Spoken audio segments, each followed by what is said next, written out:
Hi, this is Steven from Just Got Played, and I'm joined by Tiffany over here and Eric down here.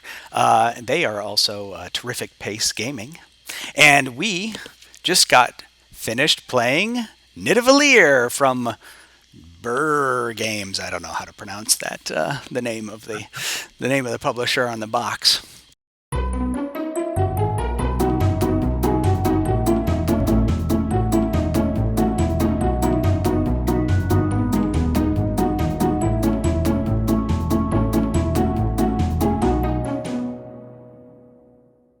Yeah.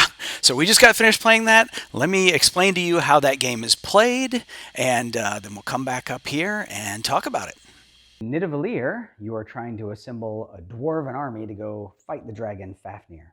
And the way that you do that is through an auction system, and you're trying to collect sets of dwarves. You have a board, and then you have 5 coins of different values. And what you do is you secretly assign these to each one of the taverns the value that you want. This is the 0. We'll talk about that in a second. And so these are the 2 leftover coins. I'll just put those here.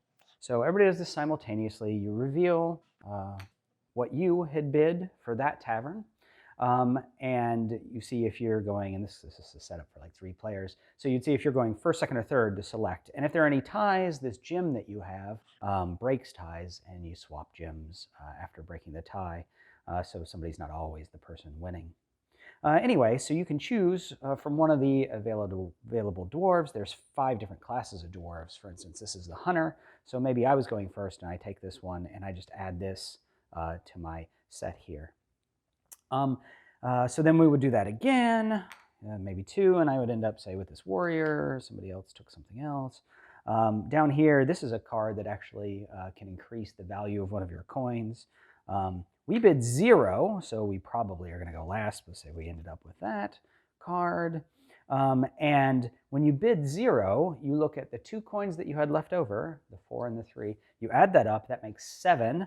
You throw away your highest coin, and then you get that value coin. So now in future rounds, I have more to bid with. So you're going to do this auctioning off all the taverns over the course of 3 or 4 rounds, depending on player count. And that's the end of the first age, where you'll get some special abilities based on whether you have the most ranks of a given class of the 5 different classes of dwarves. And then you'll do age 2, which is, again, the same length, 3 or 4, depending. And then at the end, you'll score. And the way the scoring is done is each class has a different way that they score. Some score off bravery points that they have. Some score off some numeric scale that increases as you add more. So this one goes 1, 4, 9, etc. And the minors go 3, 7, 12, etc. So you add up your coins and those bravery points. Some of these things from these extra pieces here can be worth extra points. And you see who's won. Now, another component to the game is that when you actually fill up an entire row, so you've got 1 of each of the 5 classes of dwarves, anytime that you do that, and so I've filled up a whole row, then I get to choose one of those heroes. So all the heroes are always available, and they give you different things. Some of them just give you more ranks in a given class. Some of them have other specific things. You have to look and see what each one of them are about. These ones combo together, give you a bunch of extra points. So again, at the end of the game, you add up your coins, your bravery points, scoring the different classes of dwarves, and you see who won the game. And we're back. Thanks me for explaining that. Yeah, thanks, Stephen. Yes, I think I did a pretty good job myself. So, all right, so let's talk about, what we like about this game. And I'll just go ahead and kick it off. What I liked about the game is there's actually more depth there than I was expecting. I thought this was going to be a very simple game, sort of maybe a gateway game. But, having played it now, I feel like, and this is what you were saying, Eric, that you're just going to get whooped by a gamer who's played this game before, right? That there is some depth there. There's more strategy there, more, than I was expecting. And that's good. I like that about the game. Tiffany, what did you like about the game? So I think ours are probably pretty similar in that I like that there are a lot of different paths to victory. So you can try different strategy each time you play, and it's going to be you're going to get a different result. And I think it's pretty well balanced. So I don't think there's going to be one that's necessarily going to run away. I haven't played it enough times to say that with any scientific validity, but I feel like in the games that I've played, it seems pretty balanced.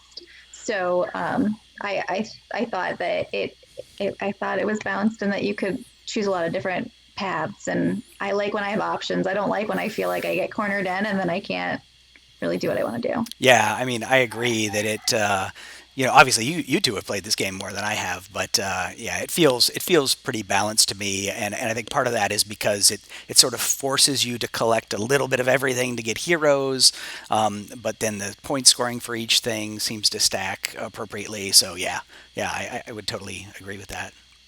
So, Erock, what did you like about the game? Well, my favorite part of this game is actually the smorgasbord of heroes that you see right from the very beginning, all of them. And quite frankly, it's a little intimidating. It's just this big bank of cards.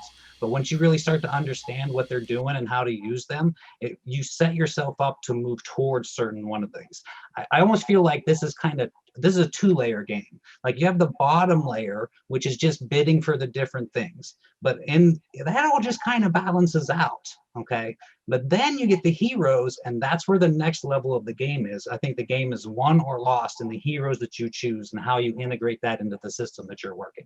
And I really enjoy that aspect of the game. It's by far my favorite.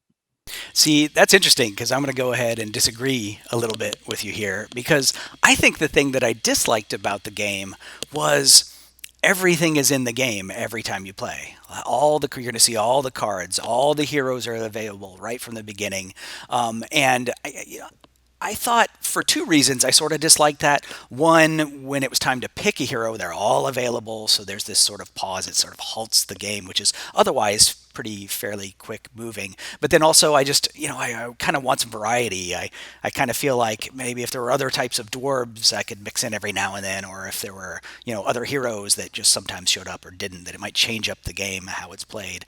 I mean, obviously, I don't know that. I just sort of feel like that would add some variety I would Yeah, appreciate. makes sense. Yeah, I kind of am with you on this one.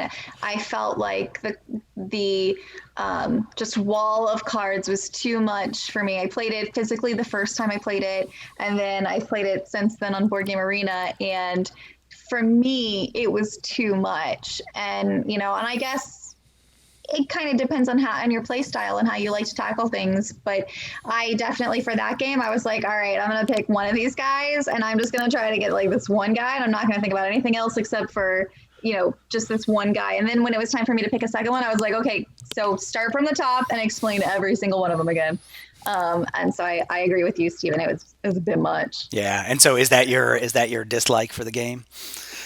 Yeah, I think it is that it's just a bit much for me there, and it just kind of took away for me. I didn't like that feeling of bewilderment, and it wasn't a part of the process. I usually would love the part where I get to pick a special hero, but it ended up being so intimidating that it was just more stressful than I would. Yeah, I think it's because of how the game sort of is quick, and then there's this pause point, right? Because normally in another heavier game, you wouldn't mind, like, oh, sorry, I'm going to take a minute here to look at all this and choose whatever, and everybody'd be like, oh, that's fine, this is a 3-hour game, whatever. Yeah, I've already made a sandwich, so it's fine, Yeah. You're definitely right about that. There's a choke point when somebody gets a hero, especially the newer they are in the game itself, because then it's just, what are these 20 different things going on? So Yeah, I just feel like over multiple plays, or depending upon what kind of gamer you are, that might actually be the thing that you like about the game, is that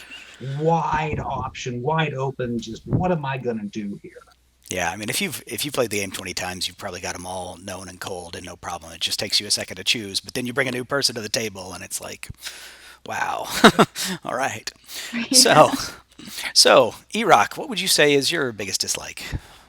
Well, I don't have a lot that I don't like about this game, but one thing that really does annoy me is that if you play with 2 players, 3 players, or 5 players, you get 2 ages of 4 rounds each. If you play with 4 players, you get 3 rounds each in those eras. I don't. It just takes 25% of the game away when you have 4 players, because you're only doing 3 of the 4 rounds that all the other player counts have. Now I understand it, because the distribution of the different sets is not equal. So in order to keep that distribution pure over the different counts, they couldn't just put in like half of what a set is, because it's going to throw the numbers off. But I still don't like that I'm missing 25% of the game if I play with 4 players.